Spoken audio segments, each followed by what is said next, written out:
अस्सलामु अलैकुम वरहमतुल्लाह वबरकातुहू। ये है आपका अपना चैनल आसिफ की आवाज। आज हम सुनेंगे एक ऐसी अजीम मलका की कहानी जिसका जिक्र कुरान पाक में आया है। एक ऐसी औरत की कहानी जो एक बड़े सल्तनत की हुक्मरान थी, जिसके पास दुनिया की शान व शौकत थी, लेकिन आखिरकार उसने अल्लाह के आगे सर झुका दिया। ये है मलका बिल्कीस, मलका सबा की कहानी। कदीम यमन में एक जबरदस्त सल्तनत थी जिसे सबा कहा जाता था। ये सल्तनत अपनी खुशहाली, बागात और तिजारत के लिए मशहूर थी। इस सल्तनत की हुक्मरान एक औरत थी जिसे लोग एहतिराम से मलका बिल्कीस कहते थे। बिल्कीस बहुत ज़हीन, हकीम और खूबसूरत थी। इसका तख्त सोने और जवाहरात से सजा हुआ था। इसका दरबार दुनिया के बड़े बड़े दरबारों की तरह अजीम था, लेकिन एक कमी थी, वो और उस की कौम सूरज की पूजा करते थे, अल्लाह की इबादत नहीं करते थे। उसी जमाने में हजरत सुलेमान अलैहिस्सलामु अल्लाह के नबी थे। अल्लाह ने इन्हें नबुवत के साथ बादशाहत भी अता फरमाई थी। परिंदे, जानवर, जन्नात सब उनके ताबे थे। वो हुआ को हुक्म देते तो वो चल पड़ती। परिंदे उनके दरबार में खबरें लाते और जन्नात उनके हुक्म से महल्लात और इमारतें तामीर करते। एक दिन हजरत सुलेमान अलैहिस्सलामु ने अपने दरबार में परिंदों को बुलाया, लेकिन हुदहुद परिंदा गायब था। सुलेमान अलैहिस्सलामु ने कहा, अगर हुदहुद गैर हाजिर रहा तो मैं इसे सख्त सजा दूंगा। कुछ देर बाद हुदहुद आया और उसने हैरान किन खबर सुनाई। इसने कहा, मैंने एक ऐसी कौम देखी है जो सूरज को सजदा करती है और उनकी हुक्मरान एक औरत है। इसका अर्श बहुत अजीम है, लेकिन वो लोग शैतान के धोखे में आकर अल्लाह की बजाय सूरज की इबादत करते हैं। हजरत सुलेमान अलैहिस्सलामु ने ये खबर सुनी तो हुदहुद के जरिए एक खत लिखवाया।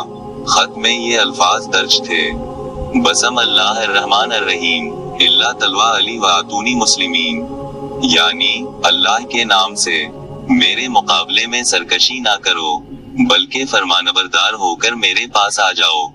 ये खत बिल्कीस के दरबार में पहुंचा। उसने अपने वजीरों और दरबारियों को बुलाया और कहा, मुझे एक इज्जत वाले खत दिया गया है, ये सुलेमान की तरफ से है। वो हमें अल्लाह के आगे झुकने की दावत देता है। दरबारियों ने कहा, हम ताकतवर हैं, हम लड़ने के लिए तैयार हैं, फैसला आपका है। बिल्कीस ने हिकमत से कहा, बादशाह जब किसी बस्ती में दाखिल होते हैं तो वहाँ तबाही फैला देते हैं। मैं सुलेमान के पास एक कीमती तोहफा भेजूंगी, देखती हूँ वो तोहफा कबूल करता है या नहीं। जब तोहफा हजरत सुलेमान अलैहिस्सलामु के पास पहुंचा तो आपने फरमाया, क्या तुम मुझे माल से मदद देना चाहते हो? अल्लाह ने मुझे इससे ज्यादा दिया है, तुम्हारा तोहफा वापस लौटाया जाएगा। ये देखकर बिल्कीस को अंदाजा हो गया कि सुलेमान अलैहिस्सलामु दुनिया के माल के भूखे नहीं, वो एक सच्चे नबी हैं। बिल्कीस ने फैसला किया कि वो खुद हजरत सुलेमान के दरबार में जाएगी। इधर हजरत सुलेमान अलैहिस्सलामु ने अपने दरबार में कहा, कौन है जो बिल्कीस का तख्त मेरे पास ले आए? इसके आने से पहले पहले जिनों में से एक ने कहा, मैं तख्त लाऊंगा आपके उठने से पहले। लेकिन आसिफ बिन बरखया, जो अल्लाह का एक आलम था, कहा, मैं उसे पलक झपकने से पहले हाजिर कर दूंगा। और वाकई अल्लाह के हुक्म से तख्त फौरन सुलेमान के सामने मौजूद हो गया।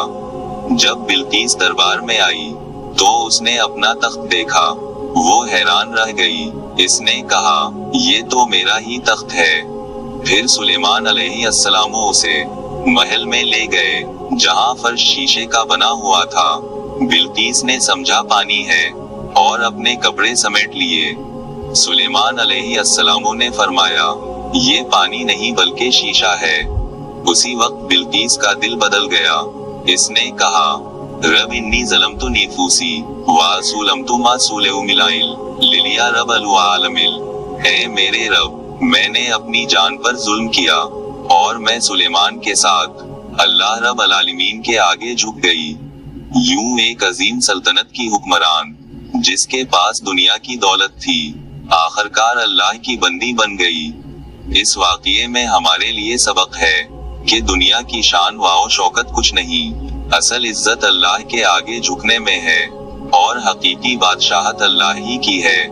یہ تھی ملکہ بلقیس کی کہانی جس کا ذکر قرآن نے کیا، اور جس میں صبر، حکمت، ایمان اور سچائی کا پیغام ہے۔ مزید سبق آموز اسلامی کہانیاں سننے کے لیے ہمارا چینل آصف کی آواز ضرور سبسکرائب کیجیے۔ اللہ ہمیں اپنی ہدایت پر قائم رکھے، آمین۔ والسلام علیکم ورحمۃ اللہ وبرکاتہ۔